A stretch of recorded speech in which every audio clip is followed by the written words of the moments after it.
Shalom kakak, om, tante, opa, oma. Dalam program live ini, kita akan belajar Alkitab lebih dalam lagi dengan menggunakan bahasa yang lebih santai. Semua bisa bertanya lewat kolom komentar. Dan jika ada yang ingin butuh bantuan doanya, juga bisa dituliskan di kolom komentar yang ada di bawah ini, mau yang ada di YouTube maupun yang ada di Facebook.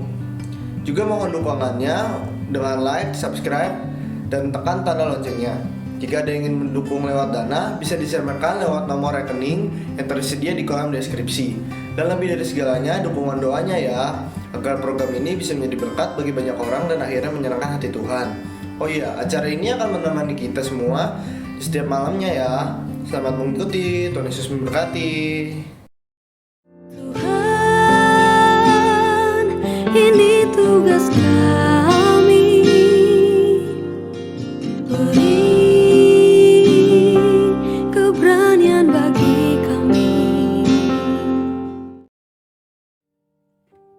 Shalom semuanya, senang bersama dengan saudara kembali dalam program Deep Talk with Pase.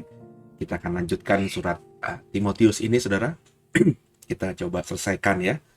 Hanya tinggal 2 pasal lagi, yakni Rabu ini dan Kamis besok, sehingga Jumat pas malam Natal ya kita akan cuti dulu pada rencana Alkitab kita sampai nanti ketemu di Januari.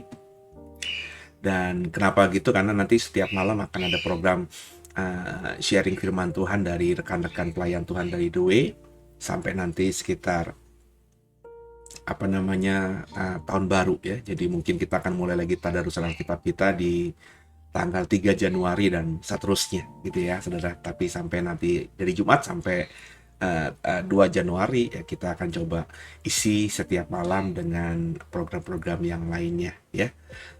Semoga juga jadi berkat, tetap jadi berkat buat semuanya. Tundukkan kepala, kita akan coba membaca 2 Timotius pasal yang ketiga pada malam hari ini. Bapak, kami mengucap syukur buat malam hari ini. Kami ada dengan sehat semua karena anugerah Tuhan. Dan saat ini kami mau belajar, mau baca, mau merenungkan 2 Timotius pasal yang ketiga. Tuhan, bicara kepada kami, berikan hikmat-Mu kepada kami. Jangan satupun kami yang Kau lalui, dan kami siap semuanya diberkati oleh kebenaran-Mu. Haleluya. Amin. Bapak Ibu boleh siapkan Alkitab kita masing-masing. Ya, kita buka coba 2 Timotius pasal 3. Ya, saya tunggu semua menyiapkan Alkitab kita masing-masing. Hanya Engkau pribadi yang mengenal hatiku, tiada yang tersembunyi bagimu, seluruh isi hatiku Kau tahu. Iya, perikopnya keadaan manusia pada akhir zaman. Ya, ini tulisannya Paulus yang diberikannya kepada anaknya yang sah secara rohani, yakni Timotius. Ya, Timotius saat itu sedang mengembalakan sebuah gereja di Efesus, kota yang besar, dan di tengah masa mudanya, di tengah banyak orang mungkin sedikit meremehkannya, Paulus ingin menguatkan Timotius bahwa jangan membiarkan orang lain menganggap dirimu rendah, maka jadilah teladan, gitu ya. Maka Paulus terus mengencourage Timotius, mendidik, mengajar, memberikan nasihat, masukan secara pribadi agar Timotius ini meskipun muda tapi sanggup menjalankan tugas mulia yang Tuhan berikan kepadanya. Ya, ayat pertama pasal 3. Ketahuilah bahwa pada hari-hari akhir, hari-hari terakhir akan datang masa yang sukar. Manusia akan mencintai dirinya sendiri dan menjadi hamba uang. Ya, ini sudah ya, Bapak Ibu, bohong kalau Bapak Ibu atau Bapak Ibu terlalu nggak melihat, nggak mau introspeksi diri atau juga nggak mau lihat dunia luar, bahwa cinta akan diri sendiri, ya, hamba uang itu mestinya sudah bisa kita temukan. Ya. Puji Tuhan kalau bukan diri kita, tapi orang-orang yang model begini, yang lebih mencintai dirinya sendiri, yang fokus hidupnya hanya dirinya sendiri, dan juga hamba uang itu sudah kita lihat di mana-mana. Ya, mereka akan membual dan menyombongkan diri. Mereka akan menjadi pemfitnah. Mereka akan berontak terhadap orang tua dan tidak tahu berterima kasih, tidak memperdulikan agama, tidak tahu mengasihi, tidak mau berdamai, suka menjelekkan orang, tidak dapat mengekang diri, garang, tidak suka yang baik, suka mengkhianat, tidak berpikir panjang, berlagak tahu, lebih menuruti hawa nafsu daripada menuruti Allah. Wah, ini deskripsi yang cukup detail yang diberikan oleh Paulus bahwa menjelang hari akhir akan muncul masa yang sukar.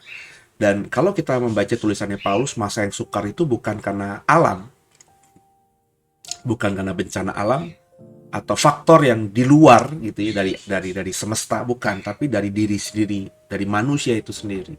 Ya.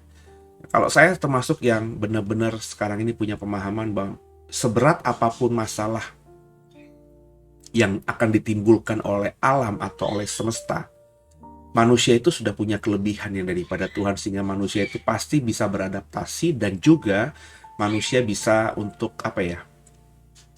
mencari solusi dari semua masalah-masalah yang disebabkan dari faktor eksternal tersebut. Tapi rupanya Paulus ini melihat dari sisi yang lain, dan saya mempercayai ini bahwa manusia itu akan membuat dirinya sendiri sukar. Dunia secara keseluruhan akan menjadi sukar. Itu karena semua manusia yang ada di akhir zaman itu lebih mencintai dirinya sendiri dan menjadi hamba uang. Karena itu mereka akan membual, menyombongkan diri, ya, karena itu tadi ya, mencintai diri sendiri, ya, nggak peduli sama pandangan orang, ya akhirnya membual, menyombongkan diri, pemfitnah, ya. Mereka berontak kepada orang tua, tidak tahu berterima kasih, tidak mempedulikan agama, tidak tahu mengasihi, tidak mau berdamai, suka menjelekkan orang, tidak dapat mengekang diri, garang, tidak suka yang baik, suka mengkhianat, tidak berpikir panjang, berlagak tahu, lebih menuruti hawa nafsu, itu menjadi ciri khas manusia di hari akhir itu. Coba kalau kita renungkan baik-baik semua yang terpapar di ayat 2, ayat 3, ayat 4 ini ya semua dilandaskan pada aslinya, awalnya itu dari mencintai diri sendiri dan hamba uang. Karena hanya mencintai diri sendiri, dia nggak peduli sama orang lain. Maka tidak mengasihi, nggak mau berdamai, jelekin orang, ya, nggak bisa tahan diri, ya. Akhirnya berbuat yang nggak baik, mengkhianati orang. Itu kan karena dia mencintai diri sendiri dan dia nggak peduli sama orang lain. Ya, hamba uang, ya, manusia di akhir zaman akhirnya terikat dengan masalah yang dibuat diri sendiri. Kenapa? Karena hamba uang, ya, nggak pernah berpikir panjang, sok tahu gitu ya. Ya, nggak mengandalkan Tuhan, jadi kerja tek dia ngelakuin aja, ya, hawa nafsunya dia puaskan, ya, karena dia hamba uang, ya. Ada kesempatan untuk ngambil uang orang, korupsi atau markup barang, dia kerjakan semua itu, ya, karena tadi hawa uang tadi. Ini yang menjadi permasalahan manusia di akhir zaman. Ayat 5. Secara lahiriah mereka menjalankan ibadah mereka. Jadi lahiriah mereka menjalankan ibadah mereka. Tapi pada hakikatnya mereka memungkiri kekuatannya. Satu sisi mereka beribadah, ya beribadah hari Minggu lah taruh saudara. Tapi mereka tidak mempercayai kekuatan ibadah atau sesuatu yang dari supranatural atau adikodrati di balik ibadah yang dilakukan dengan benar itu. Jadi mereka hanya seremoni, hanya badan saja, hanya liturgi saja. Dan Alkitab katakan, jauhilah mereka itu. Jadi orang-orang seperti ini ya jauhi. Karena cara pikir mereka, sikap mereka, isi hati mereka ketika kita bergaul dengan mereka itu akan disampaikan kepada kita. Dan kalau kita akhirnya terikat dengan mereka, ya semua yang ada dalam diri mereka itu akan transfer kepada kita. Ya, ayat 6. Sebab di antara mereka terdapat orang-orang yang menyelundup ke dalam rumah orang lain dan menjerat perempuan-perempuan lemah yang syarat dengan dosa dan dikuasai oleh berbagai-bagai nafsu. Ya, jadi di antara mereka terdapat orang-orang yang menyelundup ke rumah orang lain dan menjerat perempuan-perempuan lemah yang syarat dengan dosa dan dikuasai oleh berbagai-bagai nafsu. Jadi ya tadi ya, orang-orang tuh ya karena dua hal tadi, tidak peduli sama orang lain dan juga hamba uang, ya, jadi akhirnya mereka melakukan menghalalkan segala cara, menyelundup ke rumah orang lain, menjerat perempuan-perempuan yang lemah dan yang syarat dengan dosa dan dikuasai oleh berbagai-bagai nafsu. Hanya gak heran ada banyak orang-orang yang di berita-berita itu berusaha menjerat perempuan-perempuan yang kaya raya, istri-istri orang-orang yang kaya raya, ya, dengan tipu dayanya. Semata-mata bukan mencintai kalau menurut saya, karena tadi hamba uang dan mencintai diri mereka sendiri. Jadi mereka nggak peduli. Yang penting mereka dapatkan, bukan masalah jinahnya di sini, bukan masalah having sexnya di sini, tapi mereka punya tujuan lain. Beyond that, di balik itu dan lebih daripada itu, sekedar itu, saudara. Yang walaupun ingin diajar, namun tidak pernah dapat mengenal kebenaran. Jadi mereka itu bukan mereka langsung reject kebenaran. Mereka seolah-olah mau diajar. Mereka dengar firman Tuhan, mereka mungkin datang konseling, mereka mungkin datang beribadah, mereka mungkin datang untuk menunjukkan dirinya mereka mau berubah, tapi sebenarnya ya karena mereka tadi terlalu mengasihi diri sendiri dan hamba uang tadi, ya akhirnya mereka nggak akan pernah mengenal kebenaran itu. Ya, mereka nggak mau mendengar kebenaran itu, nggak mau hidup dalam kebenaran itu. Sama seperti Janes dan Yambres menentang Musa, demikian juga mereka menentang kebenaran.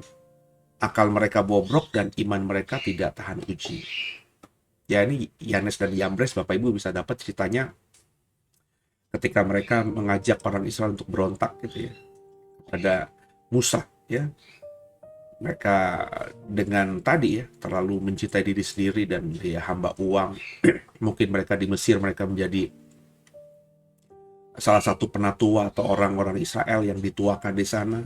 Ketika mereka akhirnya keluar padang gurun, wibawa mereka yang selama ini mereka tunjukkan dan mereka miliki, pengaruh yang mereka miliki di Mesir mulai lambat laun surut karena Musa yang dipakai Tuhan, yang dipilih Tuhan untuk memimpin Israel. Akhirnya mereka menentang Musa dan terjadilah pemberontakan itu. Tidak percaya pada kepemimpinan Musa dan lain sebagainya. Kita bisa baca ceritanya di Perjanjian Lama. Ayat 9. Tapi sudah pasti mereka tidak akan lebih maju. Karena seperti dalam hal Yanes dan Yambres, kebodohan mereka akan nyata bagi semua orang. Jadi hal-hal yang bukan dari Tuhan. Bahkan saya selalu mengatakan, bahkan iblis pun ketika akhirnya menguasai diri seseorang, manusia-manusia yang akhirnya terjerat dengan pengaruh iblis, itu meskipun awalnya ya tampaknya benar, iblis kan menawarkan kekayaan, popularitas, menawarkan harta, menawarkan kemewahan, keindahan dunia, ya persis lah seperti yang dia tawarkan kepada Yesus ketika mencoba Yesus di padang gurun, benar 40 hari 40 malam itu yang ditawarkan dia kepada manusia kan. Awalnya ketika manusia terjerat dan akhirnya terhisap oleh pengaruh iblis ini memang kelihatannya oke. Kaya, mewah hidupnya, bahagia. Bahagia tuh ya bisa beli apa saja, bisa kemana saja. Ya, karena bisa beli apa saja, bisa kemana saja, bisa punya uang berlimpah, dia bisa mempengaruhi orang. Tampaknya benar, tapi perhatikan Bapak Ibu. Alkitab mengatakan nanti kebodohan mereka pun akan nyata bagi semua orang. Akan kelihatan ujungnya nanti. Yang mereka dapatkan sesuatu yang luar biasa di awal dari iblis itu lambat laun akan hilang. Iblis itu selalu menawarkan kesemuan sesaat atau kemewahan sesaat yang semu. Jadi tampaknya indah tapi lama-lama berantakan, lama-lama hancur. Dan saya sebagai manusia dan saya sebagai seorang pelayan Tuhan itu sudah melihat cukup banyak peristiwa-peristiwa seperti ini, saudara. Dan memang waktunya cukup banyak, saudara, cukup panjang. Ya nggak serta-merta misalnya Bapak Ibu melayani iblis, terus kita kaya, sebulan hilang, ya nggak begitu, saudara. Cukup ada waktu. Ya mungkin tergantung perjanjiannya. Ada yang saya lihat cukup lama, bahkan sampai puluhan tahun. Mereka hidup luar biasa. Ya, tapi nggak lama gitu ya. Mungkin sekitar 20 tahun, 15 tahun. Ya. Perjanjian itu harus ditepati. Selama 20 tahun hidup mewah. Dan setelah itu, yang mengikat perjanjian dengan iblis itu terenggut nyawanya dengan banyak cara. Dan akhirnya satu persatu dipretelin, satu persatu hilang, miliknya dan yang diniati diwariskan kepada anak cucunya itu hilang karena memang datangnya dari iblis. Apakah kita mau seperti itu? Ya. Apakah kita hanya mau merasakan kemewahan semu? Sudah semu, sudah sesaat doang di dunia ini. Dalam kekekalan pun kita nggak dapat bagian lagi. Padahal kekekalan itu sifatnya kekal. Selama-lamanya, everlasting. Jadi disinilah kita harus menjadi orang Kristen yang bijaksana. Orang Kristen yang pintar, cerdik. Orang pintar yang peka dan bisa memposisikan dirinya dengan benar. Saya mengajak semua kita untuk mengawalinya paling tidak supaya kita tidak tergoda oleh bujuk rayu iblis dan setan dan juga terikat dengan pergaulan yang akan menyesatkan kita. Milikilah rasa dalam diri ini, tanamkanlah rasa dalam diri ini untuk mencintai sesama manusia. Bukan cuma mencintai diri sendiri. Mencintai diri sendiri iya, tapi nggak stop di sini. Karena bagi saya mencintai diri sendiri harus kemudian disertai dengan mencintai sesama manusia dan akhirnya yang menjadi dasar semuanya adalah mencintai Tuhan. Orang nggak mungkin bisa mencintai Tuhan kalau dia tidak mencintai sesama manusia.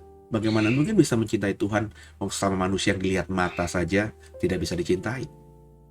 Orang tidak bisa mencintai sesama manusia Saya tidak mungkin bisa mencintai orang lain yang nggak punya hubungan apa-apa dengan saya. Bagaimana empati saya, simpati saya, kasih saya bisa saya berikan kepada mereka kalau saya tidak mengasihi diri saya sendiri. Jadi ini selalu ada dan terus berputar. Sama, saya tidak mungkin bisa mencintai diri saya sendiri kalau saya tidak tahu dan kenal Tuhan. Sebab saya harus mencintai diri sendiri dari firman Tuhan. Bagaimana saya mencintai diri sendiri, itu diekspresikan lewat firman Tuhan di Alkitab kita. Jadi ini kayak rangkaian, rantai, cincin yang tidak terpisahkan itu, yang tidak terpotong itu, yang menjadi satu kesatuan. Jadi dimulai dari posisi yang benar. Hari ini kau takut akan Tuhan, tumbuhkanlah imanmu kepada Tuhan. Dengan apa? Membaca Alkitab, ikuti tadarusan Alkitab ini. Kemudian mulailah mengasihi dirimu sendiri dengan perspektif yang benar. Habis itu mulai mengasihi sesama manusia. Habis itu mulai benar-benar sungguh-sungguh mencintai Tuhan. Dan muter lagi, cinta sama Tuhan, dilandasi dengan takut akan Tuhan, baca Alkitab, mengasihi diri sendiri, mengasihi sesama, mengasihi Tuhan, takut akan Tuhan. Terus itu, sepanjang hidup kita muter di situ terus. Maka orang yang seperti ini tidak akan seperti Yanes dan Yambres. Kadang di satu titik di masa lalu kita ada di posisi atas, pengaruh di bawah. Tapi manusia semakin lama semakin tua, jabatan mulai hilang, pengaruh mulai hilang, wibawa mulai hilang. Nah, supaya tidak power syndrome ya, tidak mengalami sindrom kekuasaan karena kekuasaan yang tadinya kita miliki sudah lepas, sudah hilang. Ya tadi kita harus memiliki rasa mencintai diri sendiri, mengasihi sama, mengasihi Tuhan, sehingga meskipun tensinya agak melemah ya, kita nggak sepower dulu, tapi kita masih bisa menunjukkan diri kita selama kita hidup terus bisa jadi berkat dan mempengaruhi orang lain untuk mempercayai dan mengikuti apa yang kita percaya di Tuhan Yesus Kristus. Maka saya sih bersyukur saudara, ya ada orang tua kita dulu yang saat masa mudanya mungkin belum fokus sama Tuhan, mungkin juga karena nggak diajarkan oleh kebenaran. Tapi setelah mereka masuki masa persiapan pensiun, masa pensiun mereka mulai menekuni Alkitab, mereka akhirnya tahu takut akan Tuhan, mulai mengasihi diri mereka sendiri, ya, mulai beribadah dengan benar, mulai belajar puasa, mulai belajar fokus mencari Tuhan, nggak lagi kayak dulu gitu kan ya, karena punya kuasa kemana-mana bebas, dan karena mengasihi diri sendiri mulai empati, mulai simpati kepada orang lain, mulai memperhatikan ada orang di luar sana. Tadinya waktu masih punya pengaruh, ya nggak peduli gitu, dan mulai cinta sama Tuhan luar biasa, mulai melayani Tuhan luar biasa. Ini bagi saya nggak salah, cuma mestinya ya kita nggak mesti menunggu sampai waktu itu nanti gitu. Iya, kalau kita sampai di usia itu, sampai di usia masa persiapan pensiun atau pensiun di sekitar usia 60-an. Iya, kalau kita sampai di usia itu. Kalau tidak, kalau kita buka mata kita, lepaskan kacamata kita, kita tahu saudara bahwa banyak orang hari-hari ini yang mati dalam usia yang masih sangat produktif. Dengan banyak hal ya, atas seizin Tuhan juga mungkin. Ada juga karena kebodohan yang dilakukannya. Yang saya mau katakan saudara, ya nggak usah nunggu sampai nanti.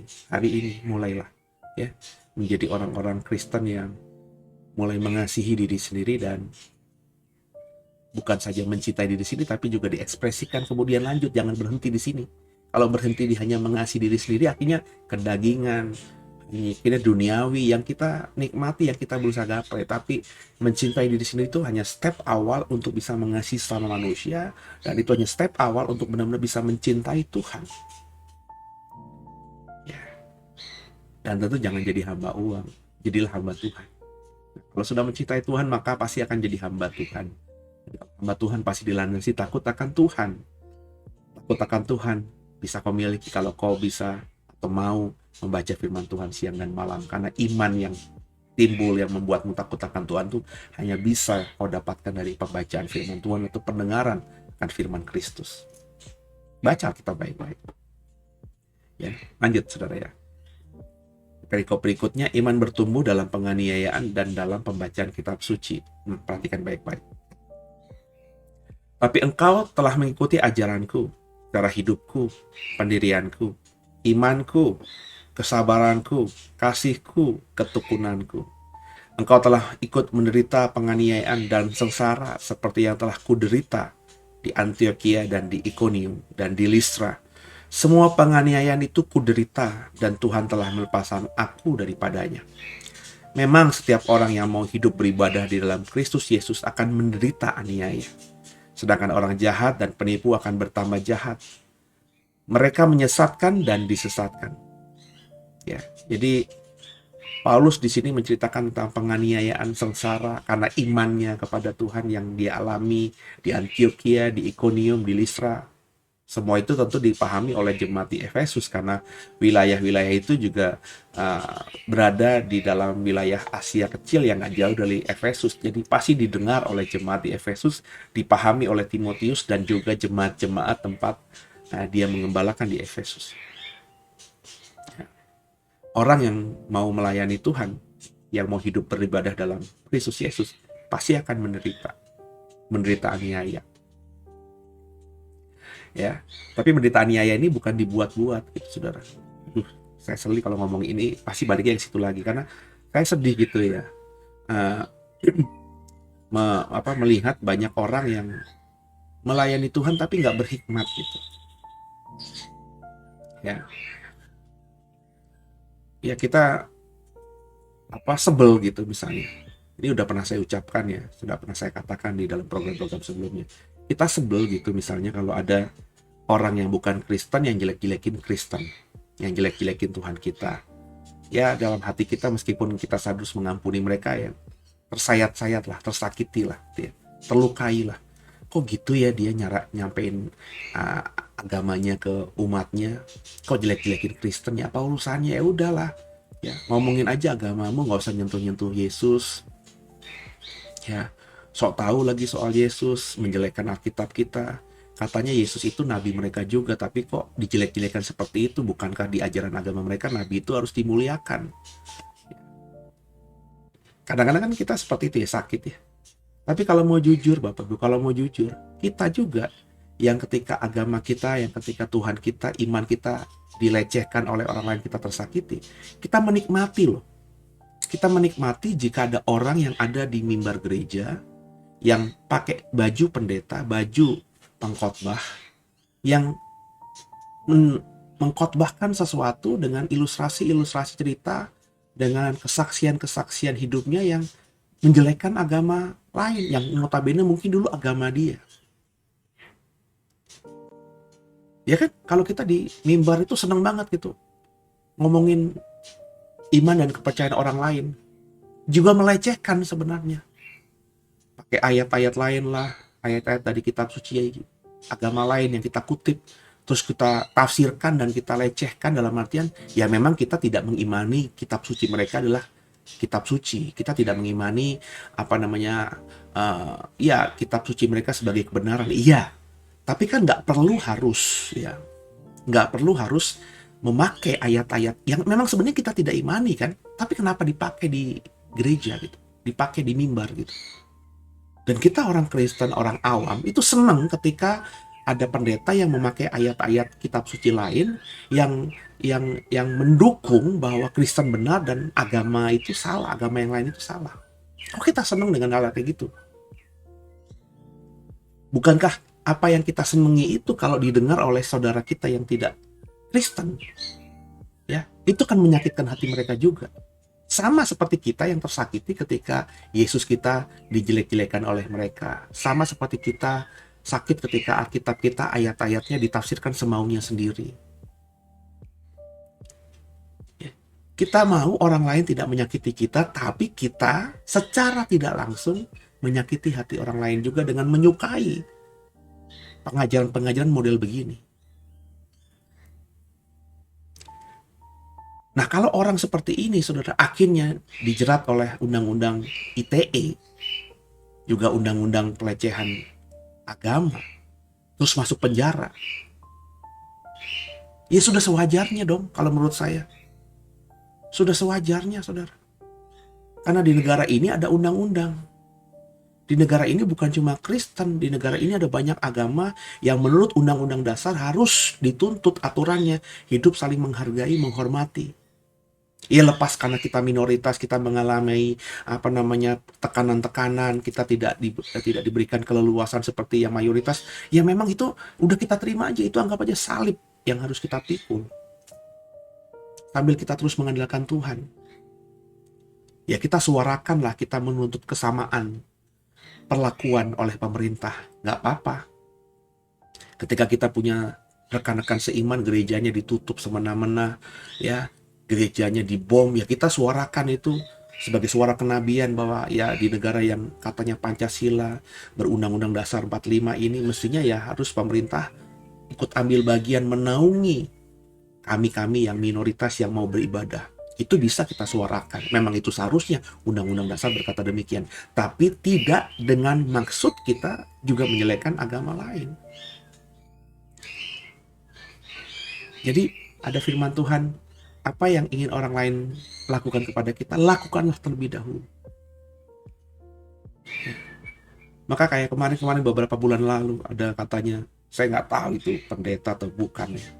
Ya tiba-tiba ditangkap gitu, masuk penjara, ya terus ya saya dengar memang ini tidak manusiawi ya, disiram dengan kotoran manusia di dalam penjara itu. Ya ini ya memang harus disuarakan, nggak boleh orang-orang meskipun dia jahat dan berdosa sekalipun diperlakukan seperti itu. Harus ada, ya biarlah ikut aturan hukum yang berlaku. Jadi penganiayaan, premanisme dalam penjara itu nggak boleh. Ya itu saya sepakat. Tapi kalau akhirnya kita membela mati-matian orang-orang ini, ya dengan menuduh bahwa kabaran Injil akhirnya dihambat karena banyak pendeta-pendeta yang ditangkapi. Bagi saya nggak semua pendeta ditangkapi, saya nggak ditangkapi. Ya karena kita-kita yang tidak ditangkapi ini ya memberitakan firman Tuhan dengan pas. Ya. Tidak menjelek-jelekan agama lain. Saya kepengen banget saudara penginjil-penginjil yang seperti ini, hamba-hamba Tuhan yang terpanggil model-model yang kayak ditangkap ini, itu ketika nanti kembali keluar ke masyarakat, ketika berkhotbah, ya berkhotbah hanya firman Tuhan aja. Sampaikan bahwa pertobatan itu penting, bahwa Yesus Kristus adalah Tuhan Juru Selamat yang hidup.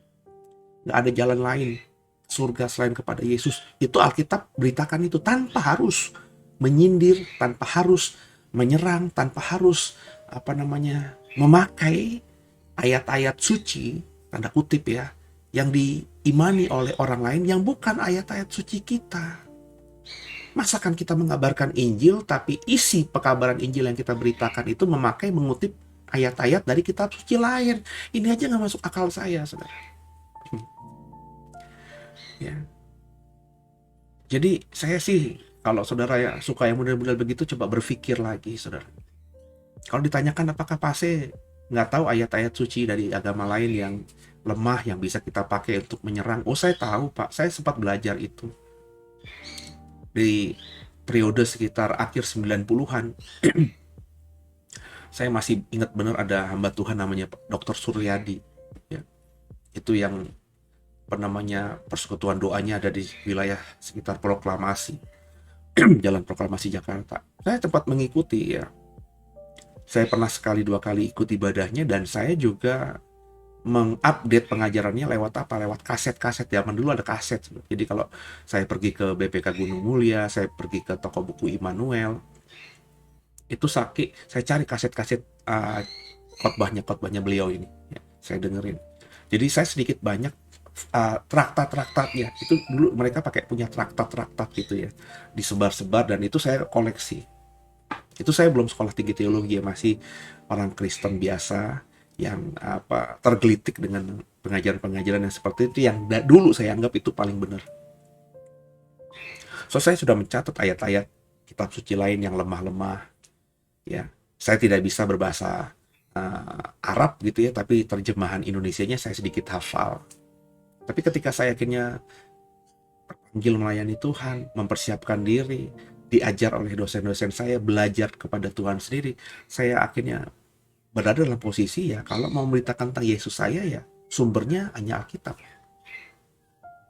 Jangankan kitab suci lain, kesaksian pribadi saya saja tidak bisa menjadi yang utama, harus Alkitab. Kesaksian hidup saya hanya mendukung. Lalu ada gunanya nggak kita mempelajari agama-agama lain itu?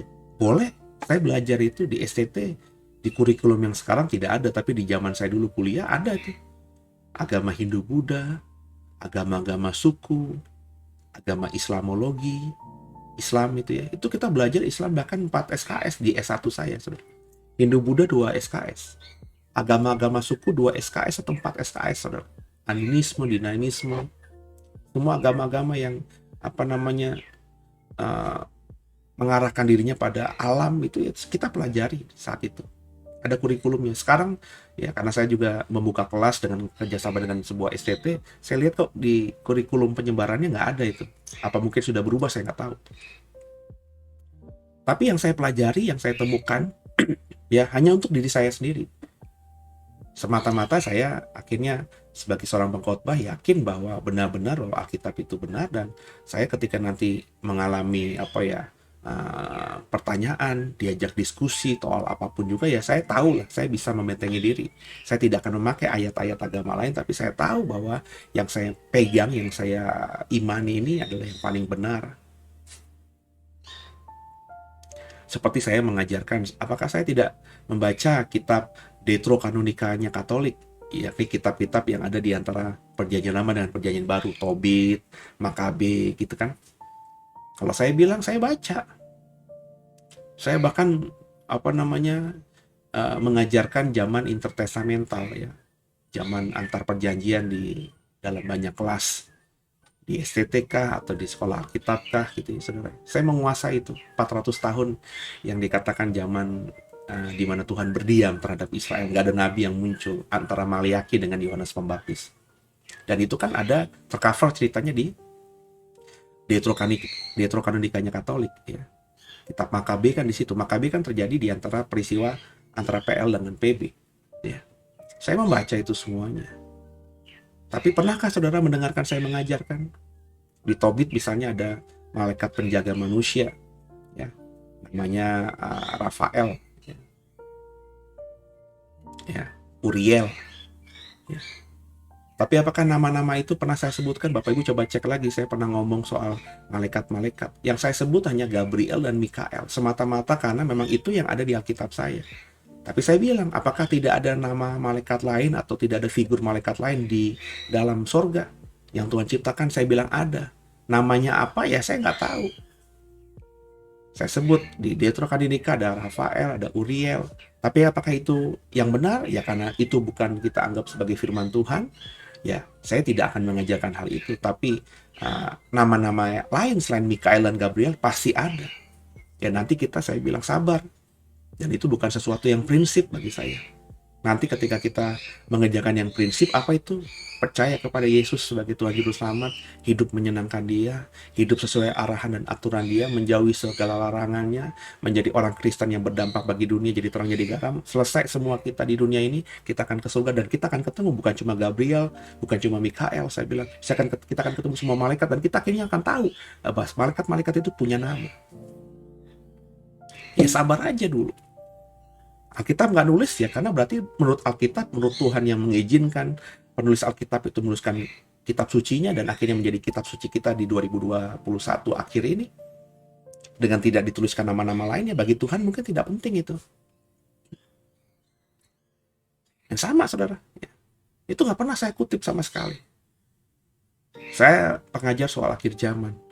Apakah saya tidak mempelajari tentang akhir zaman, tentang sorga, tentang bagaimana akhir zaman dari kitab-kitab lain yang bukan di luar Alkitab? Contohnya kitab Henokh. Saya baca saudara kitab Henokh. Terjemahan Indonesianya sudah banyak, cari aja di Google banyak. Ya. Tapi apakah saya pakai itu? Enggak, saya cuma baca aja, cuma tahu aja, oh begini. Injil Thomas, saya baca, saya punya. Ya nggak sih, saudara? Injil Barnabas yang bahkan dianggap tidak valid itu, saya punya. Saya baca juga. Ya. Tapi saya nggak pernah pakai itu di dalam pelayanan saya sebagai seorang pelayan Tuhan. Kenapa? Ya saya hanya imani. Yang harus saya sampaikan yang paling utama prioritas adalah Alkitab. Dan Alkitab di otak saya, di hati saya ya Kejadian sampai Maliaki, Matius sampai Wahyu. Itu yang ada di buku Alkitab kita nih. Di sini saudara. Ya. Jadi sama-sama kita belajar dengan sungguh saudara ya. Perhatikan baik-baik. Lanjut ya.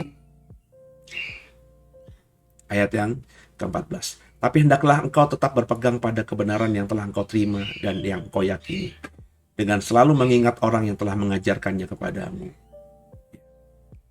Ini yang saya terapkan juga. Saya bisa seperti ini karena saya ingat akan orang-orang yang mengajarkannya kepada saya. Makanya saya, ya saudara yang sudah ngikuti saya tahu, saya pernah di dalam satu fase sebelum ada The Way, saya diperlakukan tidak semena-mena lah oleh sebuah gereja. Ya. Tapi ya gereja itu dipimpin oleh seorang gembala. Ya kalau saya mau jujur ya, gembala saya dulu itu ya agak gimana gitu ke saya, tanpa minta klarifikasi, langsung menuduh saya dan ya tanda kutip mengeluarkan saya dari pelayanan gereja yang dia gembalakan. Kalau saya ngomong misalnya yang saya merasa kurang sertnya di sini ada.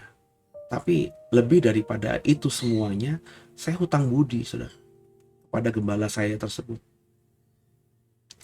Karena saya bisa menjadi seorang Kristen yang militan, Kristen yang mau benar-benar hidup dalam kekudusan, akhirnya terpanggil dan mengerti panggilan Tuhan buat saya dalam pelayanan pengembalaan beliau ini. Dan bahkan atas rahmat Tuhan saya dipakai oleh beliau, bisa dekat dengan beliau, bisa menemani beliau sebagai stafnya. Ya, hampir kurang lebih 2 tahun, dari tahun 2015 sampai 2017-2018, saya dekat banget dengan beliau. Kemanapun beliau pergi pasti ada saya. Ya. Sampai akhirnya 2018-an itu saya mandiri, dilepas beliau untuk berkhotbah sendiri, ya punya tim sendiri. Nah, akhirnya sampai sekitar 2014-an, saudara. Ya. Maafkan, 2014. Ya. Karena The Way 27 tahun, ya. Saya melayani Tuhan dari 2005 ya sampai benar ya 2005 saya agak 2005 sampai 2008, bukan 2005 sampai 2008. Terus 2008 saya dilepas ya.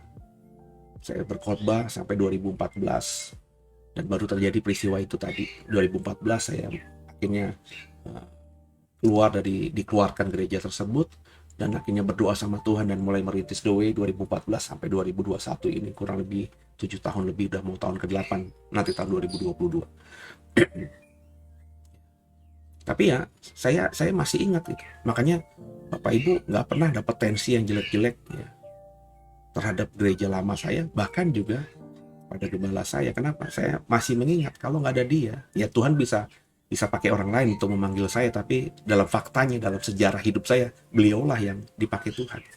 Ya ada juga hamba Tuhan lain ya, yang sampai sekarang saya masih berhubungan baik. Bahkan ketika ada seorang hamba Tuhan yang dulu saudara ya mempengaruhi saya luar biasa, yang saya lihat sekarang ini kok pengajarannya agak bagaimana gitu ya, mulai saya ngerasa diri kok kurang pas gitu ya, tapi secara pribadi saya respect luar biasa, saya hormat luar biasa. Kenapa? Karena tadi saya belajar mentaati firman Tuhan. Ingatlah akan orang-orang yang sudah mengajarkan hal itu kepada kita. Jadi saya tetap merasa hutang budi dengan semua hamba-hamba Tuhan yang mempengaruhi saya secara pribadi. Bahkan ada hamba Tuhan dari luar negeri, saudara, yang saya hanya dipengaruhi oleh tulisan-tulisan buku-bukunya, dan saya nggak kenal dia, nggak pernah ketemu, nggak tahu juga, cuma dipengaruhi oleh buku-bukunya. Meskipun sekarang ini buku-bukunya itu, tulisan-tulisannya, baik tulisan dari terjemahan Indonesianya maupun saya punya bukunya dalam berbahasa Inggris langsung, itu sekarang ini tidak saya ikuti sebagai sebuah tafsiran saya, Karena saya agak berbeda angle-nya dengan mereka ini. Karena mereka memang teolog tentang akhir zaman. Mereka banyak punya buku-buku tulisan soal akhir zaman. Itu mempengaruhi saya dulu sebagai seorang pengkhotbah. Tapi hari ini saya berkhotbah akhir zaman, tafsiran saya sudah berbeda dengan mereka. Ya, jadi orang yang dengar saya sekarang ini itu pasti akan berkata pengajaran saya berbeda dengan pengajaran hamba Tuhan yang terkenal ini. Tapi jujur di masa lalu saya, ketika saya belajar tentang akhir zaman, saya banyak dipengaruhi oleh tafsiran mereka. Dan sekarang saya bilang saya utang budi. Sehingga meskipun ajarannya tidak lagi saya ajarkan, tapi saya nggak berani dan nggak niat dan nggak ada kepikiran untuk merendahkan orang-orang ini. Karena biar bagaimanapun saya tahu saya bisa sampai punya pemahaman begini karena dipengaruhi mereka. Kalau tulisan mereka dulu tentang akhir zaman tidak saya baca, tidak saya sukai, bagaimana mungkin saya terus bisa mendalami akhir zaman dan akhirnya bagi saya sekarang ini mendapatkan rema yang dari Tuhan. Tuhan memberikan saya hikmat untuk bisa menafsirkan sesuatu yang sedikit agak berbeda angle-nya dengan apa yang mereka pernah ajarkan kepada saya lewat buku-buku. So saya selalu ingat, bahkan ada seorang dosen saya, saudara, yang dulu mempengaruhi saya luar biasa. Terus pernah dalam perjalanan pelayanan kami berdua, tampaknya beliau nggak suka sama saya karena satu dan lain hal. Ya. Saya ngerasa itu semuanya. Kita pernah dalam satu rapat di meja, dia tanda kutip merendahkan saya luar biasa. Ya karena lebih tua, terus juga dosen saya, ya saya cuma sedikit membela diri, tapi akhirnya saya tahan. Ya sudahlah, buat apa saya bela diri juga. Tapi tahu nggak, saudara? Ketika habis momen itu, ya sepertinya saya yang dizolimi gitu. Ya. Tapi ketika ada doe, orang itu saya undang khotbah di tempat saya. Padahal orang-orang terdekat saya yang tahu, ya. Kalau mulai disebut pendeta ini mungkin jadi musuhnya saya. Kalau kita ngomongin misalnya kita belum bertobat, ya, karena saya ngerasa saya melakukan sesuatu yang benar, ya, tapi orang ini bisa memperlakukan saya sedemikian rupa di forum rapat itu. Tapi saya undang ketika doe ada. Padahal Bapak Ibu tahu dong, saya mengundang orang itu hanya orang yang saya trust, saya percayai. Saya undang beliau. Bahkan sampai ada kelas STT di tempat kami, beberapa kali saya undang beliau, cuma beliau berhalangan. Kenapa saya undang? Karena ya sebelum peristiwa itu di masa lalu ketika saya jadi mahasiswa, saya benar-benar dipengaruhi ya oleh hamba Tuhan ini. Cara dia ngajar, cara dia menyampaikan pikiran-pikiran dia, cara dia melayani itu menginspirasi saya. Jadi saya terbentuk hari ini ya karena beliau. Maka saya respect terus. Nah ini yang harus dikerjakan oleh banyak orang. Bahwa kita sekarang ini bisa seperti ini ya karena orang-orang yang kita temui di masa lalu itu. Dan mestinya kita harus menghormati mereka. Bapak Ibu hari ini bisa tumbuh iman karena dipengaruhi oleh hamba-hamba Tuhan di masa lalu. Respect, saudara, hubungi. Kalau memang ada kesempatan, jalin, terus jaga tali silaturahminya. Ya mungkin beliau-beliau sudah sepuh, sudah tua, mungkin sudah pensiun, tidak mengembalakan. Kalau Bapak Ibu dulu diberkati ketika masih usia remaja, nah beliau-beliau ini kalau sekarang ini kan masih hidup berarti udah sepuh sekali, sudah 70 tahun mungkin. Coba hubungi, ya berkati. Jangan lupakan jasa mereka. Kau menjadi orang Kristen hari ini kan sedikit banyak dipengaruhi oleh mereka. Meskipun mungkin ya seperti saya tadi bilang, di tengah perjalanan kita dengan mereka-mereka ini ya ada masalah. Tapi jangan lihat masalahnya, lihat pengaruh mereka sebelum ada masalah itu kepada kita. Ya. Saya sampai sekarang dengan gembala saya yang sebelumnya, ya masih ada secercah harapan. Berharap untuk masih bisa ketemu, karena beliau masih hidup kan. Gimana caranya saya nggak tahu. Hanya sekedar pengen, ya kalau bisa mengklarifikasi lah, membereskan itu. Saya nggak pengen balik lagi ke gereja yang beliau gembalakan. Saya sudah punya tanggung jawab dari Tuhan. Gak ada niat sama sekali. Saya sudah bahagia dengan apa yang Tuhan berikan kepada saya, tanggung jawab yang Tuhan berikan kepada saya hari-hari ini di Doe. Tapi kalau bisa ya, saya ingin ya kalau harus meminta maaf, saya pengen minta maaf gitu. Kalau apa yang saya lakukan itu mungkin melukai hati beliau, karena beliau pasti merasa saya mengkhianati dia.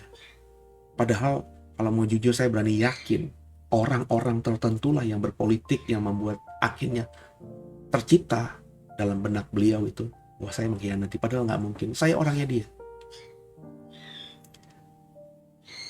Saya orangnya dia. Jadi saya bukan tipikal orang yang bisa menikam orang dari belakang, apalagi kalau itu saja tidak. Saya bukan orang yang bisa mengkhianati orang yang sudah berjasa luar biasa atas hidup saya. Saya orang yang dididik dengan budaya seperti itu. Pikul, dur, mendem, jero. Itu yang bapak saya dan budaya saya ajarkan kepada saya. Ceritakan yang baik-baik tentang orang setinggi-tingginya, pikul dur, pikul tinggi, dan mendem jero. Semua yang jelek dipendam dalam-dalam. Yap, saudara, kita kerjakan. Jadi pesan Paulus, siapa yang mengajarkanmu kebenaran sehingga kau bisa punya iman seperti ini? Respect. Di Natal ini, di momen-momen tahun baru ini, ya respect. Hubungi mereka kalau mereka masih ada. Karena biar bagaimanapun kau bisa seperti ini karena pengaruh-pengaruh mereka, ya. Jangan abaikan itu semua. Lanjut.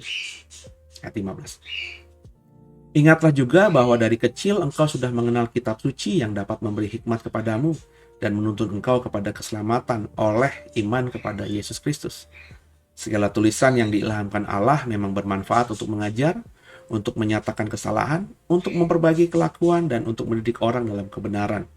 Dengan demikian, tiap-tiap manusia mempunyai kepunyaan Allah diperlengkapi untuk setiap perbuatan yang baik. Jadi kita belajar, ya, di dalam tulisannya Paulus ini bahwa memang kita harus merujuk pada kitab suci, pada Alkitab kita, ya.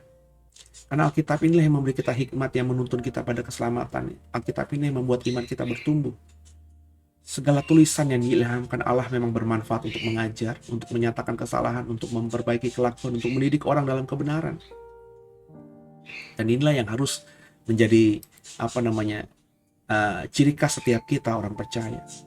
Dengan kita mendalami seperti tadarusan Alkitab kita ini, kitab suci, ya diharapkan ya, roh Tuhan itu beracara penuh atas kita sehingga kita akan diperlengkapi semakin hari lewat perbuatan-perbuatan baik yang bisa jadi berkat bagi orang lain dan yang menyenangkan Tuhan. Jadi di momen ini ya, di mana posisi saudara? Apa yang sudah saya sharingkan tadi dari pembacaan Alkitab ini, apakah saudara sepakat apa tidak? Kalau sepakat sudah dikerjakan atau belum? Saya kembalikan kepada saudara.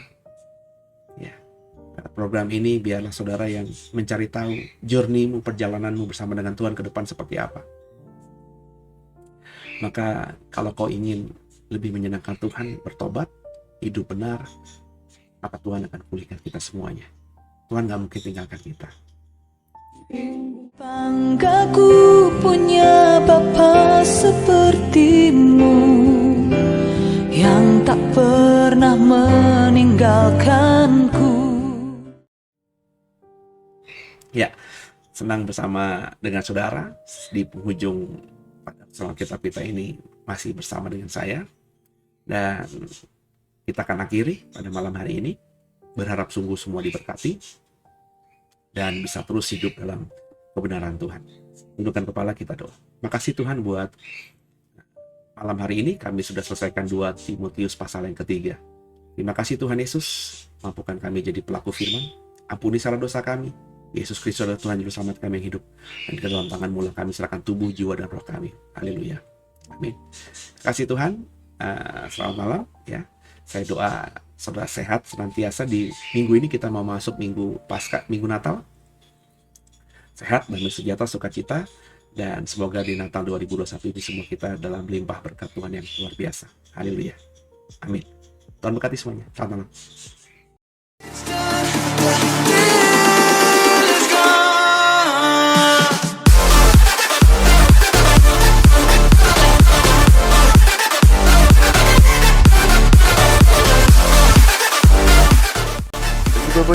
merasa diberkati dan ingin memberkati kami lebih lewat dana, dapat disalurkan melalui scan barcode berikut ini atau ditransfer melalui rekening yang ada di layar Bapak Ibu Saudara.